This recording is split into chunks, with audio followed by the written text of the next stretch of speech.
1960 ocurrió el terremoto de mayor magnitud que se ha registrado desde que la sismología instrumental existe. Cuando una falla se desliza súbitamente, de manera muy rápida, te va a generar un sismo. Debemos de tener los mexicanos miedo al septiembre, porque veo aquí que el 19 de septiembre de 1983, sismo de 8.1. 7 de septiembre de 2017, sismo en Chiapas, ¿no?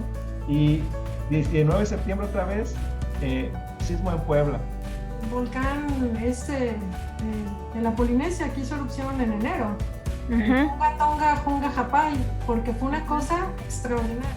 Ese volcán hizo explosión y generó ondas que se escucharon en todo el planeta, no una sino varias veces. O sea, fue muy, muy impresionante.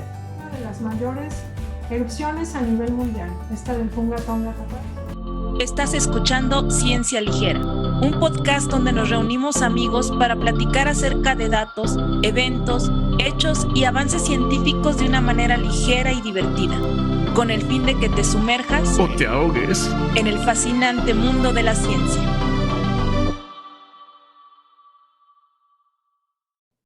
Ahorita que estábamos hablando de estas explosiones, bueno, estas erupciones gigantescas, hay un término que una vez te lo comenté, pero como que no te gusta, el de supervolcanes, y que sí, lo que te quería preguntar, si hay como supervolcanes que hagan gran erupción fuerte, ¿crees que alguno puede tener como el potencial de extinción o sea, que genere demasiado humo y que pueda generar como un efecto invernadero o un volcán que pueda cambiar la vida del planeta?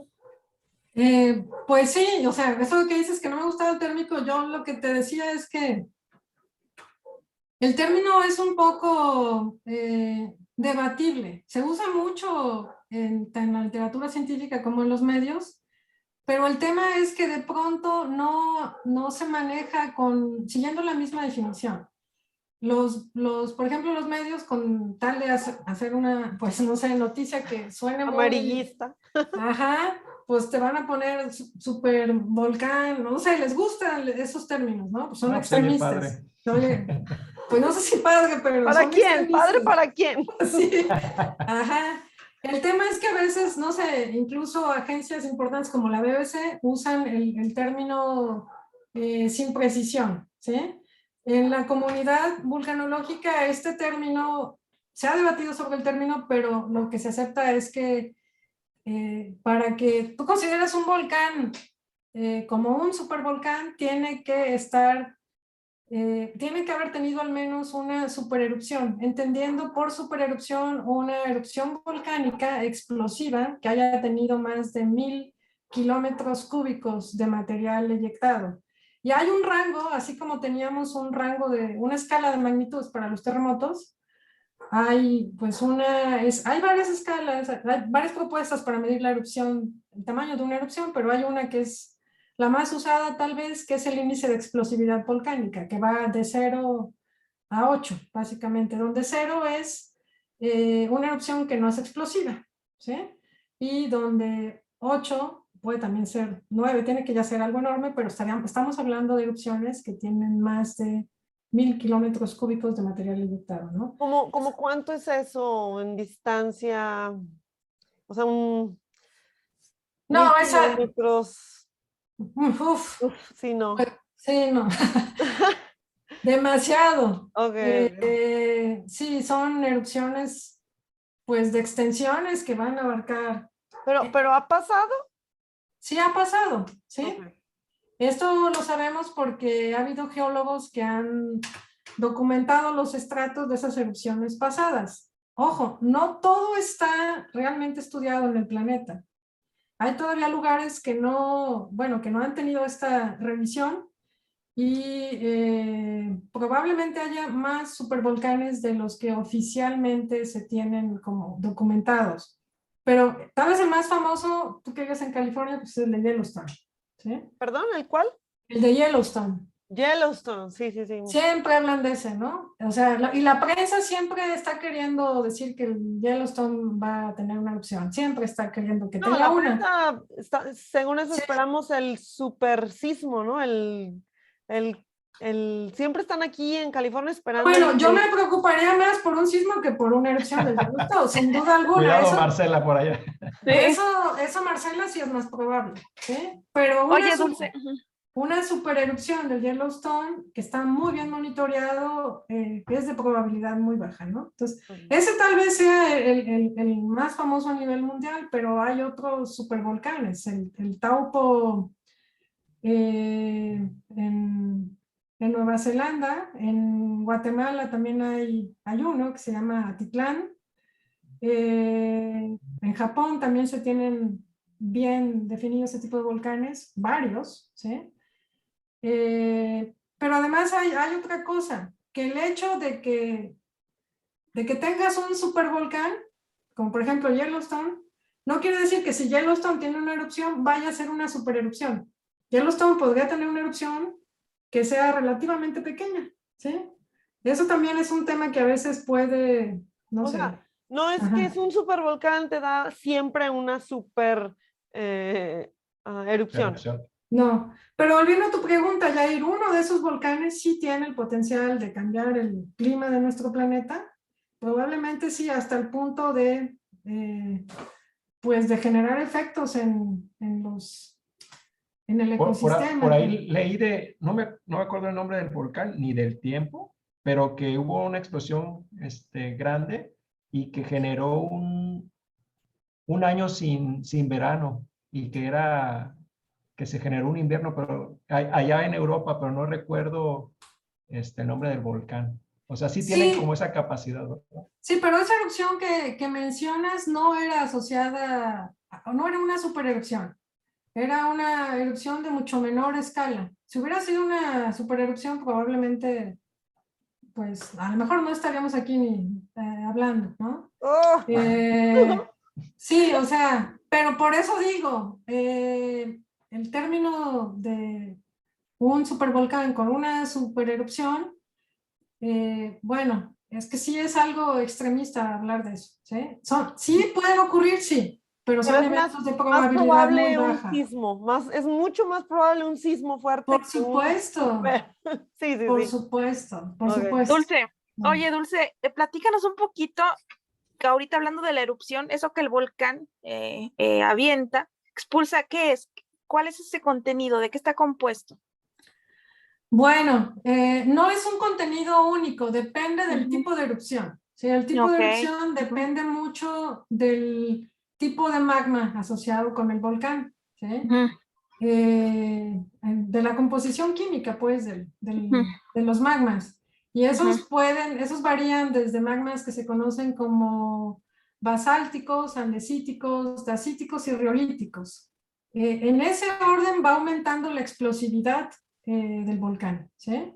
Entonces, volcanes como Hawái, que sí son, pues, bien llamativos y las fotos y todo lo que tú puedas ver, ¿no?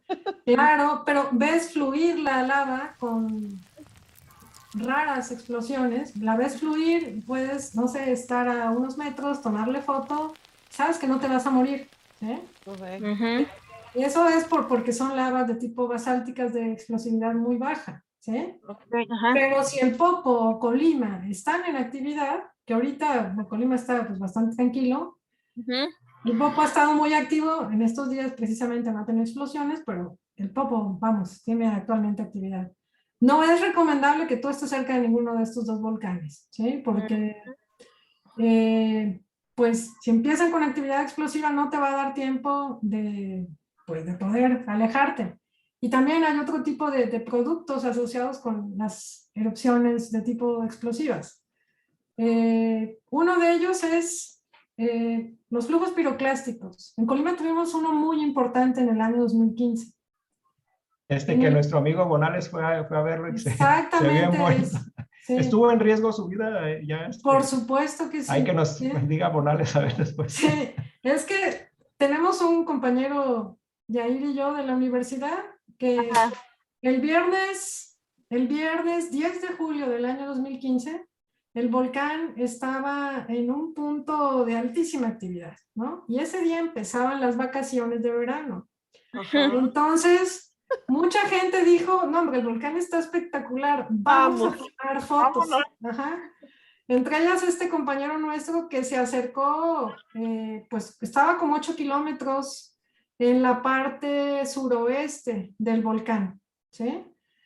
Y, ojo, hasta ese momento en que Bonales, nuestro compañero, estaba ahí, el volcán no se había salido de lo que había estado haciendo en los últimos 102 años, ¿sí?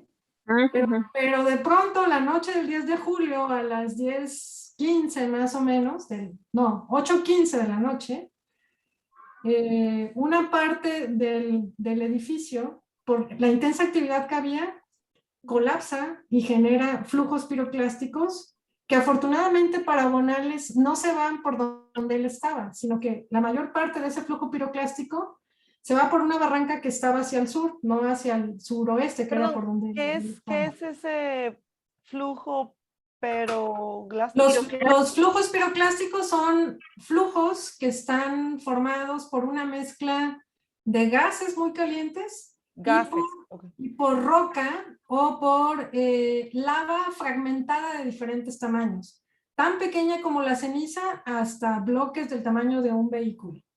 Y ese flujo avanza muy rápido, ¿sí? El flujo probablemente más famoso a nivel mundial, del que seguramente todos han oído hablar, es el flujo piroclástico del volcán Vesubio, de la erupción El Vesubio, sí, cierto. del Pompeya, por ahí del año 79 después de Cristo, ¿sí?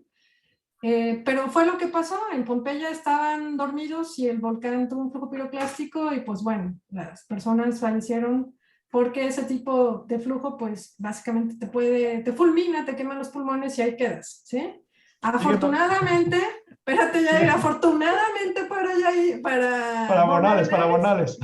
El flujo se fue por otro lado. ¡Wow! Pero bien se pudo haber ido por la dirección donde estaba Bonales, porque fue un colapso, es lo que estamos hablando, ¿sí? Colapsó parte del edificio, eso se está entendiendo con detalle, porque en el momento en realidad no supimos qué con exactitud lo había causado, pero si se hubiera ido por ese otro lado donde no era solo nuestro compañero, había más gente que estaba ahí tomando fotos. Hay una foto de un fotógrafo muy conocido aquí en Colima, que la foto es espectacular, pero estaba en una zona de alto riesgo. Y así como la libró, pues bien pudo...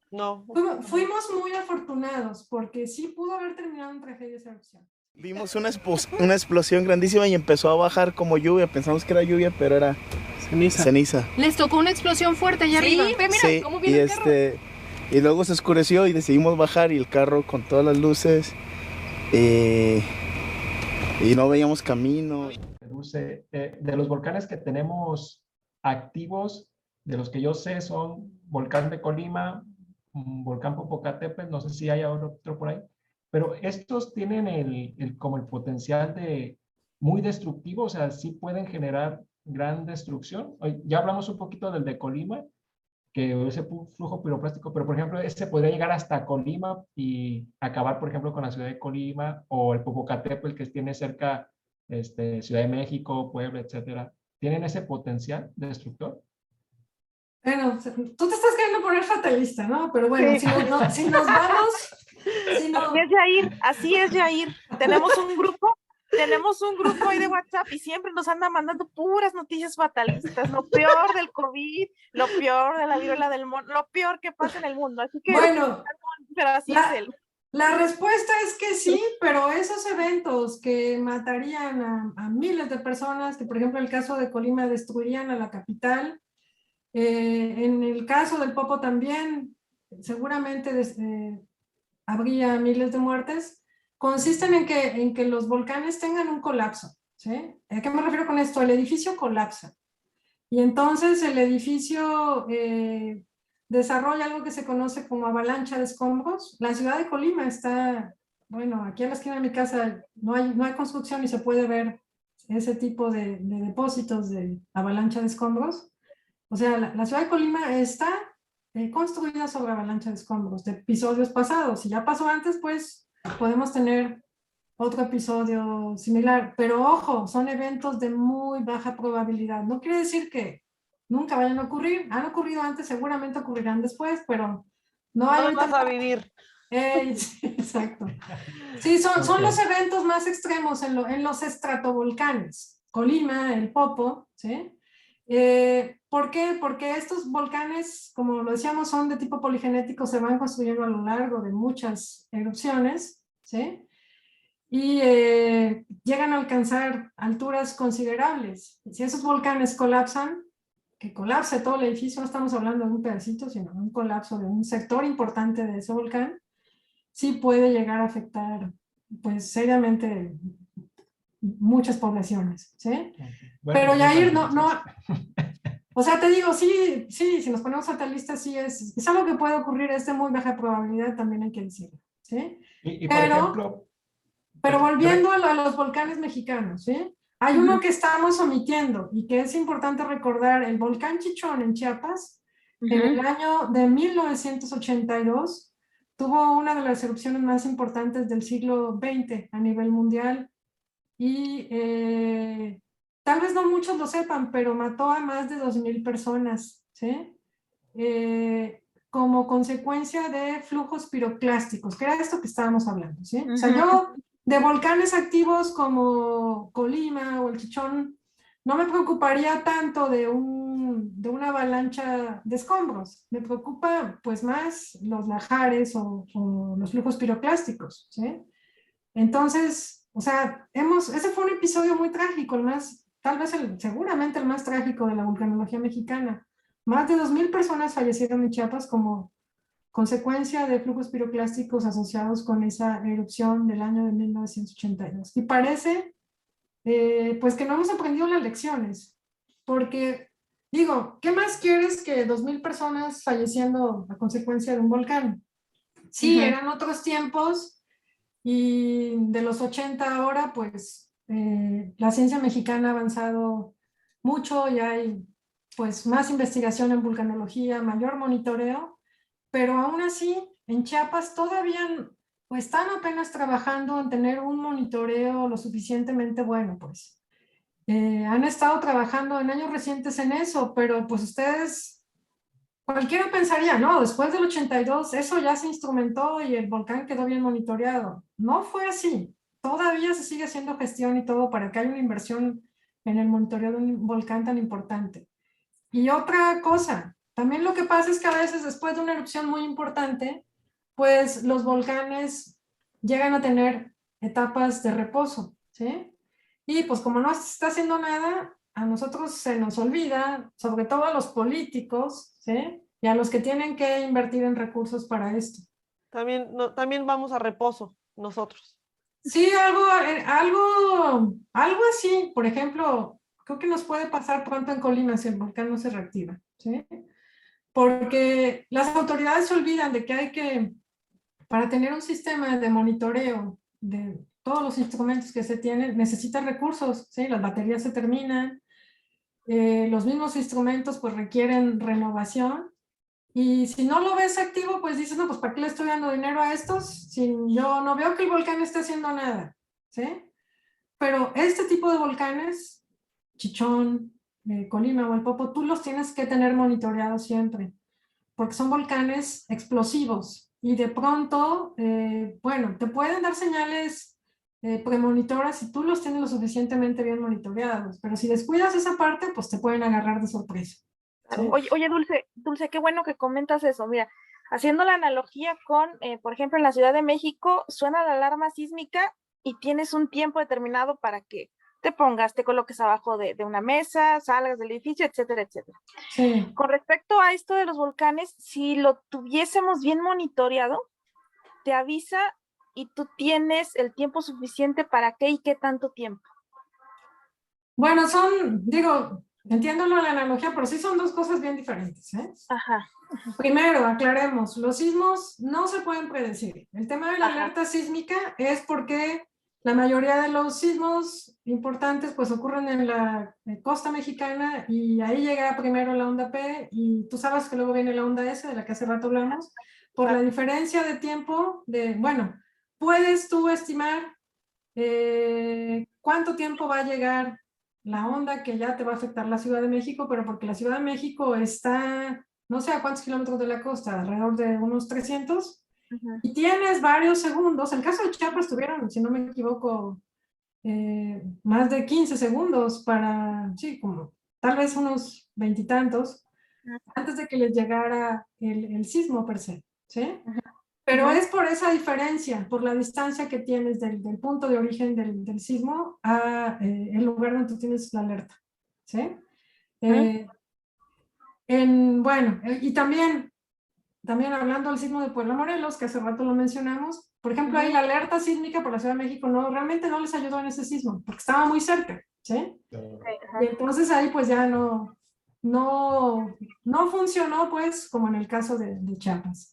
Eso es con los sismos, porque sí hay que dejar siempre bien claro que los sismos no se pueden predecir, ¿no? Claro. El sistema de alertamiento está dado una vez que se empieza, digamos, a darte el aviso y se genera un algoritmo que tarda algunos segundos para decirte si el sismo es de una magnitud importante y que requiera de un aviso, pero ya empezó el sismo, tú nunca hiciste la ¿no?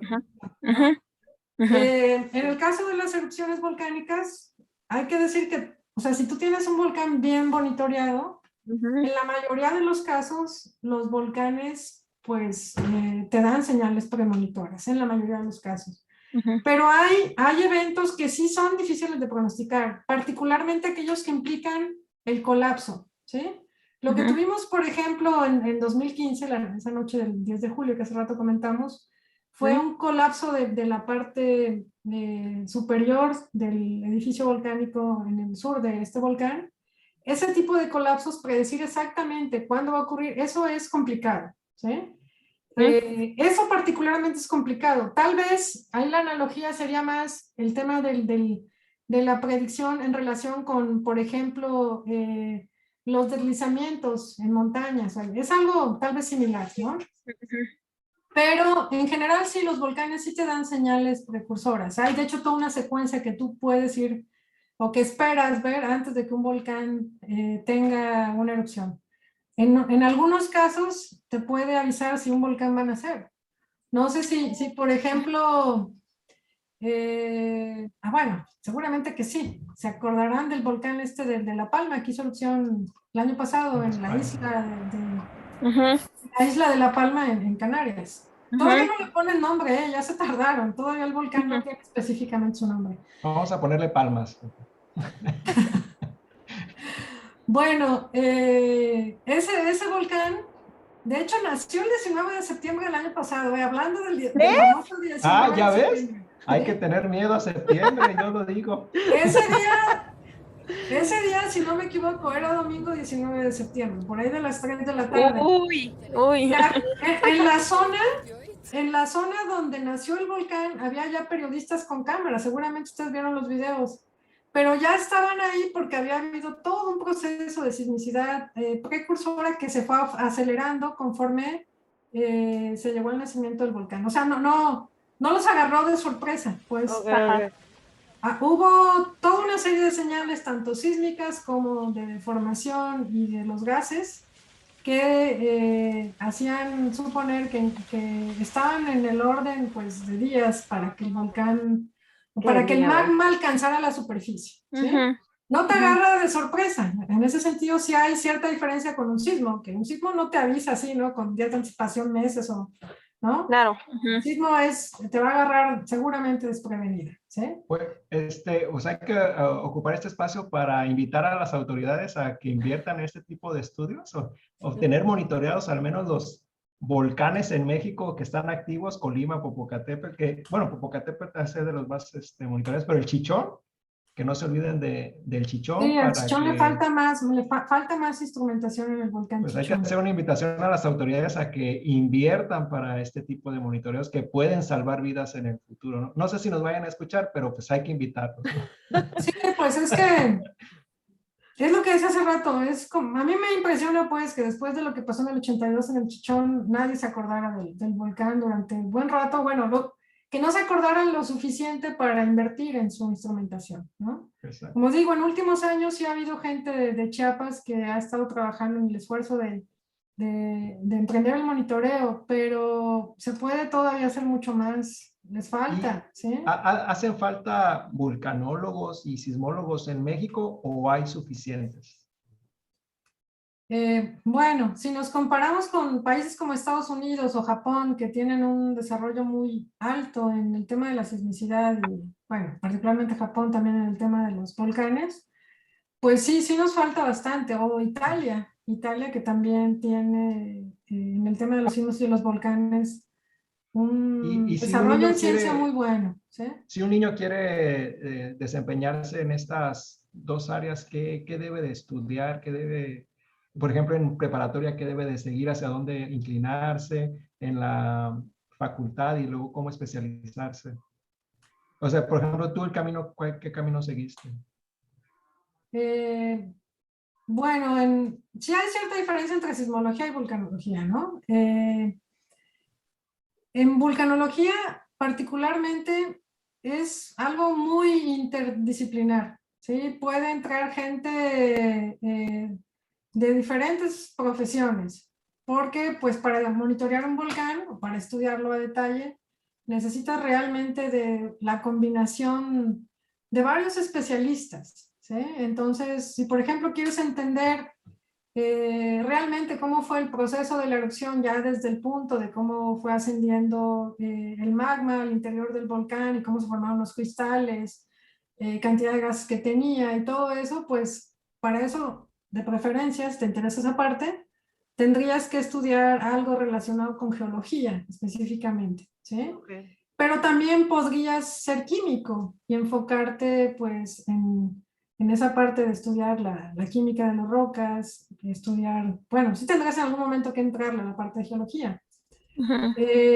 Si te interesa, no sé, la parte de modelos, a lo mejor para entender con diferentes técnicas geofísicas qué sucede en el volcán, ahí también hay varios enfoques. Puedes estudiar, pues, puedes estudiar programación, puedes estudiar física, puedes estudiar geofísica.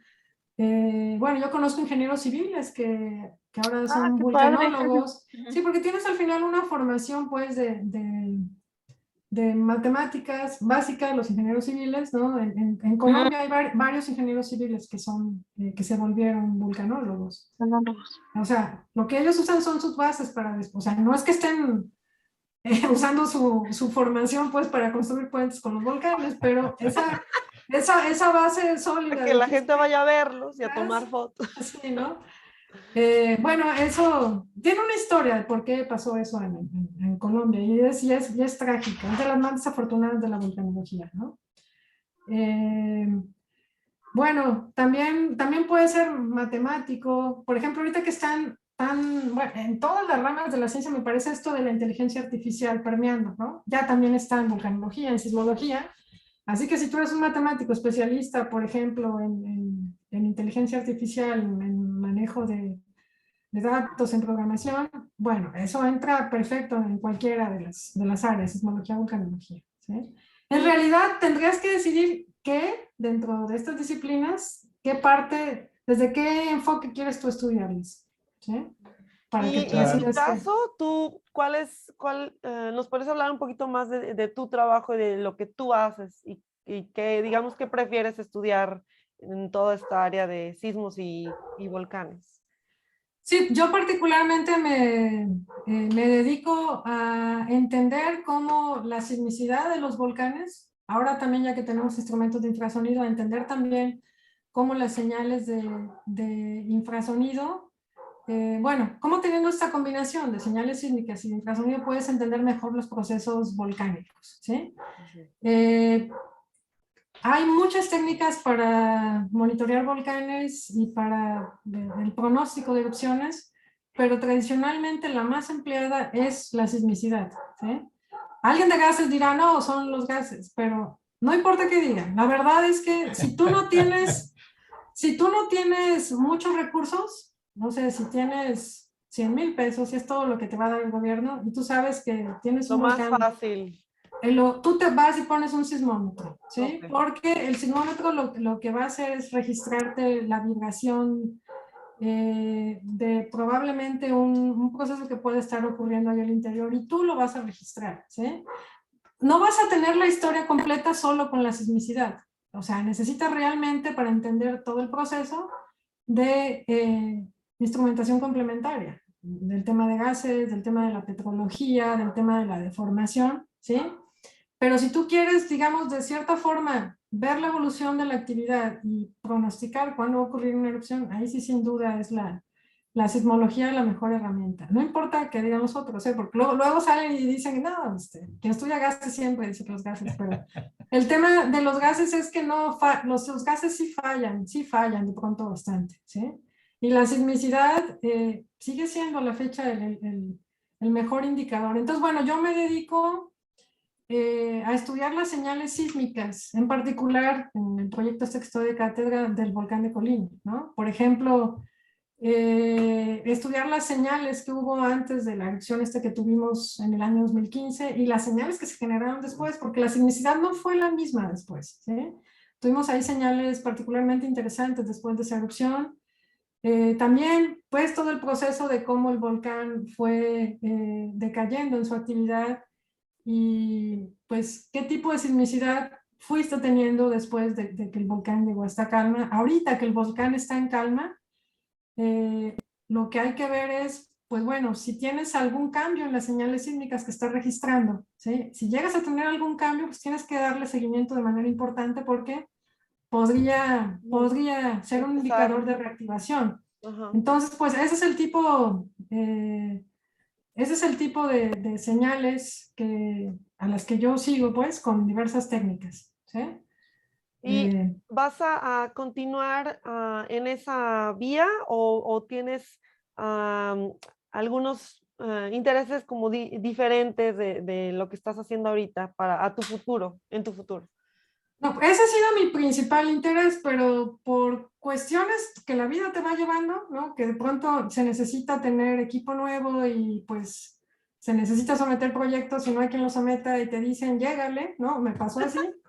Me entré hace 3 años en el tema, por ejemplo, del manejo de cámaras térmicas para medir la temperatura de los productos eruptivos de los volcanes, que es un tema muy interesante.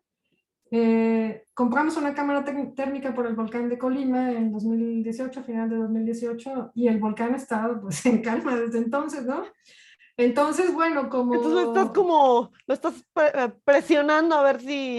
Sí, nos dio unos datos por ahí en 2019, que ya estudiamos, unas explosiones muy pequeñitas, pero tampoco lo podemos esperar toda la vida, ¿no? Entonces... en tu Twitter tienes una foto, ¿no? Una foto con una... sí, tomada con esa cámara, ¿no? Se ve muy padre, de varios colores. Sí, es del 2019 y ahí lo que ves es una explosión menor que tuvimos en el 2019. Cosa de nada. Sí. Si nos puedes compartir la imagen para presentársela aquí a nuestros podcast escuchas. Sí, entonces, bueno, como decía, que Colima ha estado muy tranquilo y la verdad no queremos tener, tenemos 2 cámaras térmicas, entonces tenemos una que está en Nevado, pero esta que teníamos en el lado sur, que es la imagen que mencionó Yair, y que es una cámara particularmente buena, ya la movimos al Popo, porque pues no podemos esperar a Colima por siempre. Entonces, estamos en el Popo todavía en proceso bueno, del tema de las comunicaciones, porque lo que queremos es que en la cámara esté mandándonos las imágenes de manera constante y continua, ¿sí? Pero es un tema... ¿qué esperan ver? O sea, ¿qué esperan ver con la cámara? ¿Que cuando vayas a hacer una erupción se vea más caliente o qué esperan? ¿O para qué lo están monitoreando con este tipo de cámara especial? Bueno, la idea es que si la tienes mandándote imágenes durante un periodo largo de tiempo, puedas ver alguna variación dentro de los valores que estás registrando que te pueda dar un indicador de algún tipo de cambio en la actividad. La otra es, por ejemplo, entender el nivel de fragmentación en las explosiones cuando se tengan, ¿sí? Pero ahorita no estamos todavía en ese punto, la tenemos en etapa ahorita de pruebas y de resolver el tema de las comunicaciones. Y lo digo pues, no era algo de lo que yo pensaba hablar, pero cuando me preguntaron que si me estoy metiendo con algo más, bueno, me metí ahí ya por cuestiones de que es necesario tener equipo nuevo y diverso en un volcán. Y bueno, hay que de pronto someter proyectos para conseguir recursos, para tener técnicas más recientes, ¿sí? Que te ayudan a entender mejor un volcán. Que esa lo ganaste con un Problemas Nacionales, ¿verdad?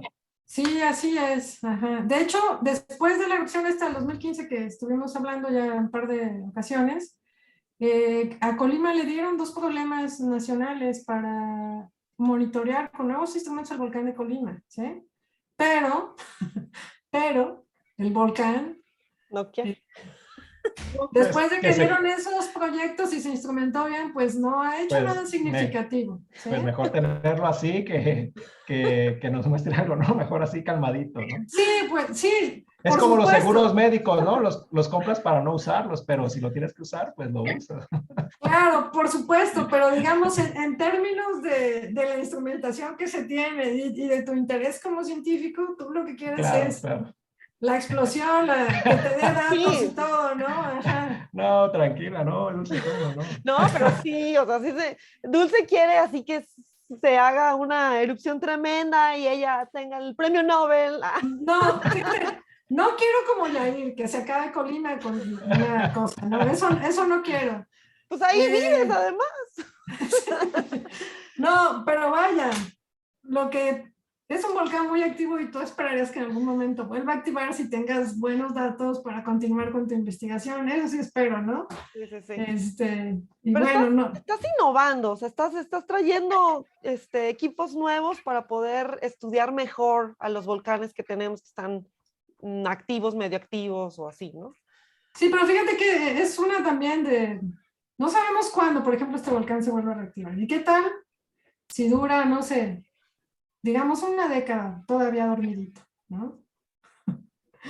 Para nuestras vidas, ¿no? Eso es un periodo muy largo de tiempo, ¿no?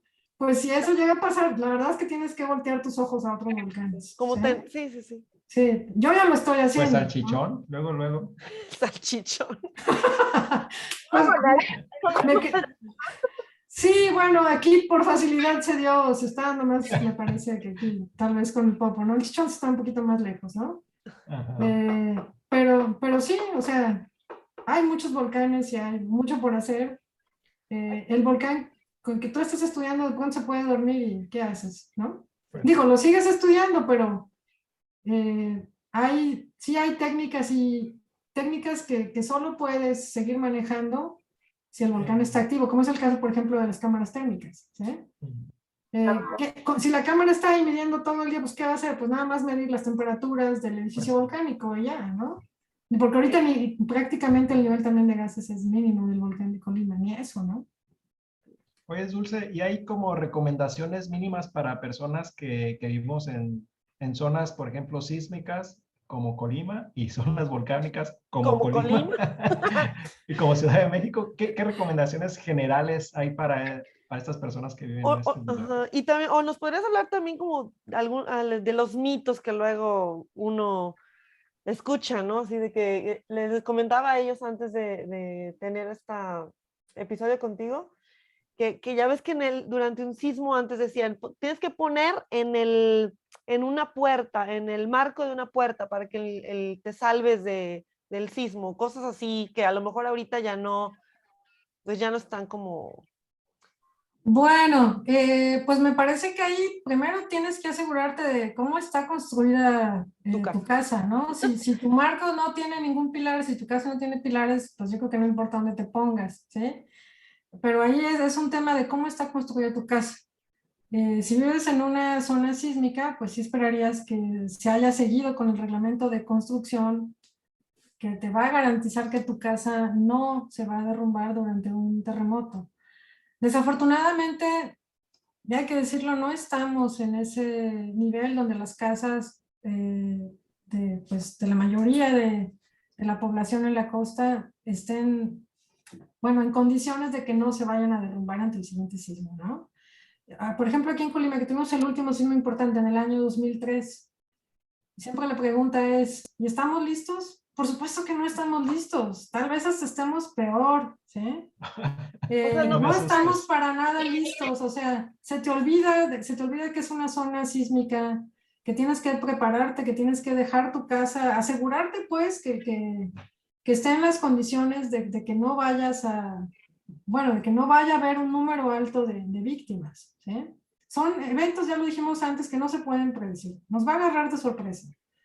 Entonces tú dirías que la persona, o sea, dos cosas. Uno, ¿cómo puedes saber si tu casa está en las condiciones necesarias? Para eso tendrías que consultar a un ingeniero civil experto en estructuras. Si tienes dudas de que tu casa, no sé, que ya haya pasado por varios sismos, que notes, bueno, tú sospeches que no está bien construida, lo consultes con un ingeniero civil especialista, experto en estructuras, o aquí en el caso de México, algunas protecciones civiles de pronto te podrían ayudar a conseguir a ese tipo de personas, ¿sí? Okay. Después de los sismos, por ejemplo, sé que aquí en Colima hubo una campaña de revisión de casas, nada más para garantizarte que tal vez durante las réplicas no se cayera tu casa, ¿sí? Pero sí tienen ese contacto ellos con los expertos, que son ingenieros civiles, porque pues están relacionados con la construcción, ¿no? Yo ahí sí, pues, no te puedo decir a tu casa si te va a caer o no, eso ya no entra en No, pero ya nos diste una buena parte. idea de cómo podríamos saber. Por Sí, eso es que... la otra es que también, o sea, cuando ocurre el sismo, tú no necesariamente vas a estar en tu casa. Si nos ponemos un poquito, bueno, quisiéramos ser muy cuidadosos, en realidad en cualquier sitio en el que tú estés y que tal vez frecuentes de manera importante, tendrías que pensar en eso, en tu trabajo, ¿sí? No sé, la biblioteca donde vas, la tienda a la que vas, o sea, piensa siempre cuáles son las rutas de evacuación, ¿sí? ¿Dónde podrías refugiarte para que no te vaya a afectar el evento? Porque pues puedes estar en cualquier lado, ¿no? Sí. Ajá, entonces... Y en el caso de... Sí, Edith, perdón. Nomás como anécdota, por eso dicen que la construcción o ha aguantado tanto la torre latinoamericana, tanto sismo tan fuerte en la Ciudad de México, ¿no? Sí, porque se diseñó para, pues, resistir sismos y sí, ya ha aguantado pues, todos los eventos, ¿no? Que han... ¿De cuándo se construyó la Latino? ¿Qué habría sido? ¿En mediados del siglo XX? No recuerdo en qué año, pero... No recuerdo, pero entonces, si en realidad se tiene, digamos, sí se puede prevenir de esas tres, bueno, no prevenir el sismo obviamente, pero construyendo toda una zona bajo esas bases de que deben de tener cierto tipo de construcción, pues sí se podrían evitar también. Por supuesto, los sismos van a seguir ocurriendo, ¿sí? Claro. Lo único que podemos hacer para disminuir la exposición, pues es tener mejores construcciones. No vamos a evitar que sucedan, porque ya lo dijimos hace rato, las placas, estamos aquí platicando, bien chido, pero las placas se están moviendo y los sismos van a ocurrir. Si alguien quiere apostar, yo les apuesto que va a temblar eventualmente en México, ¿no? Eso es una apuesta ganada, ¿no? Mis estudiantes no me la quieren hacer, ¿no? No sé. Pero es una apuesta ganada. Eventualmente va a temblar un sismo importante, ¿no? No lo podemos evitar, pero sí hacer una revisión de las estructuras que habitamos, eso sí deberíamos hacerlo, ¿sí? Se nos olvida, pues, o lo minimizamos y lo dejamos pasar. No solo, digo, cada quien como persona, el gobierno también, es una parte que, pues, acá en los estados, en provincia, siento que incluso está más olvidada que el tema de la Ciudad de México, ¿no? Esa es mi impresión. Ok.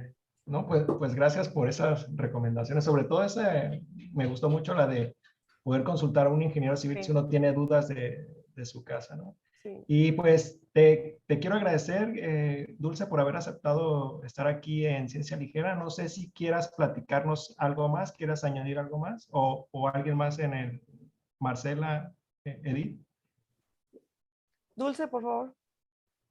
No, pues si tienen algún comentario o pregunta ustedes, digo. Bueno, yo estoy impresionada. O sea, para mí esto fue súper interesante y todo tu conocimiento y saber un poquito más de lo que haces en tu trabajo es, wow, o sea, es súper interesante, la verdad. Muchas gracias. Hablamos poco, en realidad siento que sí, profundizamos poco porque eran muchos temas, ¿no? No, de hecho deberías de venir de nuevo. Hay muchos temas, hay mucho de dónde agarrarse y además ha habido eventos importantes. Esta erupción del Hunga Tonga, pues ya con eso podías hablar ahí. Sí, fue como una probadita, digamos. Yo también, Dulce, te quiero agradecer y más porque nos abres los ojos de que uno dice a las profesiones importantes, ¿no?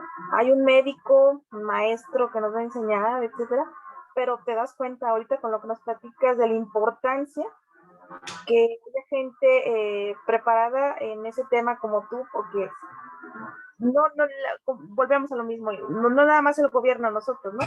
No tenemos esa cultura ni tenemos ese interés por despertar también en las personas que se dediquen a esa área, porque sí nos hace falta. Nos hace falta obviamente porque no tenemos la infraestructura, porque no tenemos la cultura, pero hay que despertar un poquito, ¿no? Sobre todo en los niños, en las personas que van empezando su camino en decidir a qué se van a dedicar, fomentarles lo que se necesita, gente preparada así como tú en esta área tan importante y como tan, no sé si descuidada, aquí en México.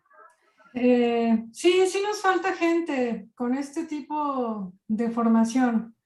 Pero también hay que decirlo, como mencionamos al principio de esta charla, hay todavía mucho que nos hace falta entender en la parte de, por ejemplo, de cómo ocurren los terremotos ya a más detalle, ¿sí? Voy a poner otra vez más el tema del sismo de Tohoku en el año 2011 en Japón. Japón, y digo porque estamos hablando de que tal vez nos falta preparación en México, sí nos falta. Pero Japón es uno de los países mejor preparados en el tema de sismos y de volcanes, y prácticamente todo lo que ellos habían entendido por esa zona norte de Japón les falló, ¿sí? Pensemos nada más, por ejemplo, en Fukushima. ¿Por qué se les ocurrió construir una planta nuclear en una zona tan sísmica? Ajá. Tengo entendido que ellos subestimaron la posible magnitud máxima que podían tener en esa región, ¿sí? No sé si fue realmente un tema científico o también pudo haber sido un tema político.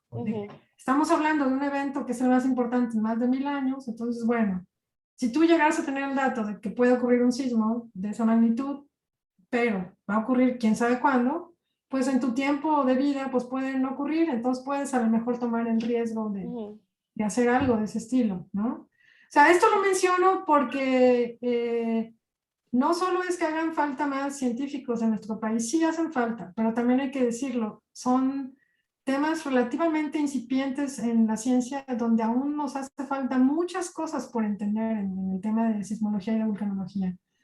Claro, el desarrollo de la ciencia. Sí, segura, pero también en el aspecto positivo, veamos todo el avance que ha tenido desde los años 60 a la fecha, y menciono los 60, que fue la aceptación en mediados de los 60 de la teoría de la tectónica de placas, con la cual se entienden ya muchos de los procesos y bueno, un avance enorme en las últimas décadas. Nos hace falta mucho todavía por entender. Hay muchos temas, muchos, ¿sí? Ojalá nos puedas acompañar en otra edición de Ciencia Ligera y podemos platicar a lo mejor de un tema más específico. Ajá, que vamos a abordar. ¿Cómo ven? Claro que sí. Sale, pues. Yo Bueno, no me extendo, así que no, está bien. corten. Vamos a tomar la palabra, vas a ver, para invitarte otra vez. Bueno, pues espero que que les haya gustado este capítulo de Ciencia Ligera, donde hablamos de sismos y de volcanes. Y solamente les quiero recordar nuestras redes sociales. Nos encuentran en casi todas las redes sociales como @ciencia_ligera. Y pues nos escuchan en Spotify, en Amazon Music. ¿Y en dónde más, Edith? A ver, recuérdame. En Google Podcast. En YouTube, pues, bueno, sí, en YouTube también ahí nos ven, ahí ponemos imágenes, y vamos a poner la imagen que nos compartió, que nos va a compartir Dulce, sobre los volcanes. Está muy padre, se ve de colores muy, muy padres. Y antes de irnos, Dulce, no sé si nos puedes mostrar tu playera para sí, fue muy se ve, no se ve. Pero, mira, la taza, sí, la taza. Tiene aquí y luego también habrá que poner los links a las redes sociales de Dulce, Twitter, YouTube. No llego a tanto, pero sí les puedo compartir no sé, las redes de la Universidad de Colima, aquí del Centro Universitario de Estudios Volcanológicos. Sí, claro, sí, eso. Bueno, pues muchas gracias, y gracias a ustedes por Dulce. escucharnos, y nos A vemos ustedes luego. por la invitación. Gracias, Dulce. Gracias, Dulce. Gracias a todos. Hasta luego. Hasta luego. Bye.